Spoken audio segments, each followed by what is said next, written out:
Hey guys, I'm Royal Showing. Installing a trailer hitch on your Toyota CHR can take you to some really fun places like camping and biking, or anywhere across North America.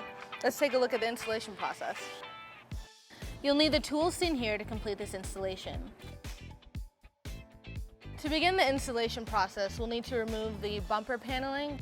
The first step is removing the underbody paneling on the driver's side. So we will be removing these 4 pins. 1, 2, 3, 4, and 2 threaded fasteners. The second threaded fastener is located behind the wheel well. And these can be snug, so if you want to switch to a trim panel tool to assist you, highly recommend.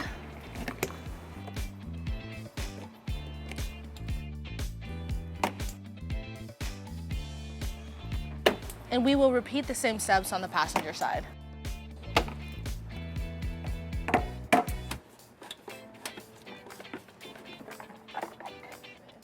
So back on the driver's side, we're going to be removing 3 retainer clips located here, here, and up here on the interior of the rear bumper.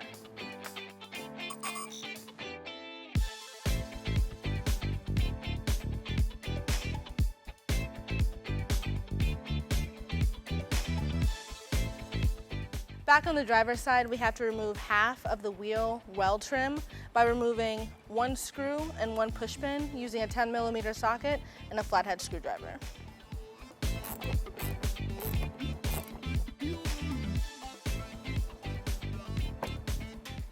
To pull back our trim paneling, we need to remove 3 clips located here, here, and here. To remove those clips, we'll have to reach under the paneling of the car and push up on the clip and then pull back. Now we will remove 2 push pins located here and here on the driver's side body.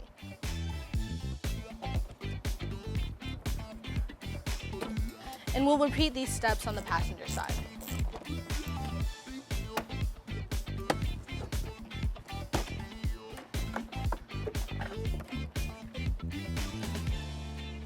So the last step in removing the entire bumper is removing the push pin located on the passenger and driver's side wheel wells.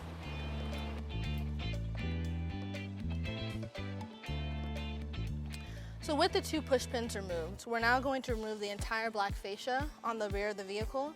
To do so, we're going to start at the corners and then just pull back. If it does get stuck like so, I recommend using a trim panel tool and push down on the clip and then pop.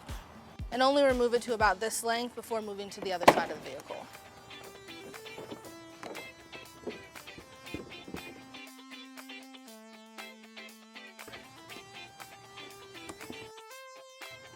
And then now we're just going to set the bumper aside.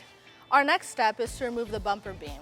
We will do so by removing 4 bolts, 1, 2, 3, 4, located on the driver's and the passenger side. We will be using a 12mm socket to remove those bolts.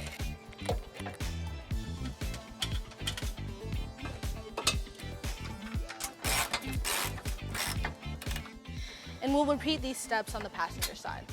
And just make sure you're supporting the beam when you remove the last bolt.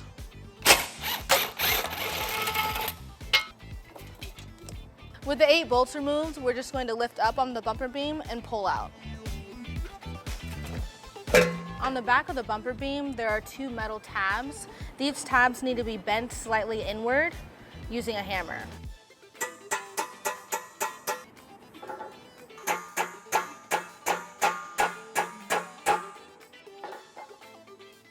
So now we are going to align our hitch with our bumper using our U-Haul exclusive hitch jack.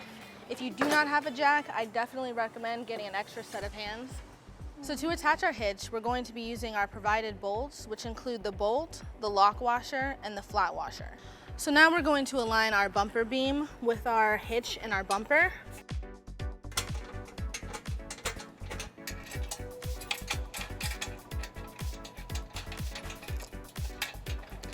Even with U-Haul's hitch jack, this was difficult to line up the holes with the hitch and the rear bumper by myself, so if you do have an extra set of hands, I highly recommend using them.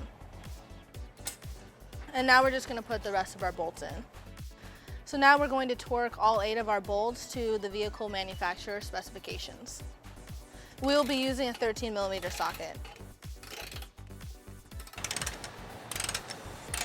So now we're going to reinstall our rear fascia.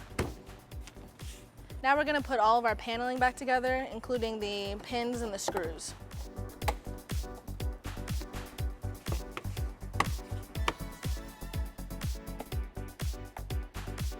So with our hitch installed and our vehicle now on ground level, let's go over some important measurements you need for your hitch accessories.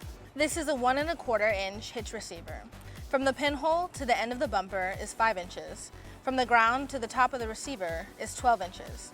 This will help you determine the length, rise, and drop for your hitch accessories, such as a bike rack and a cargo carrier.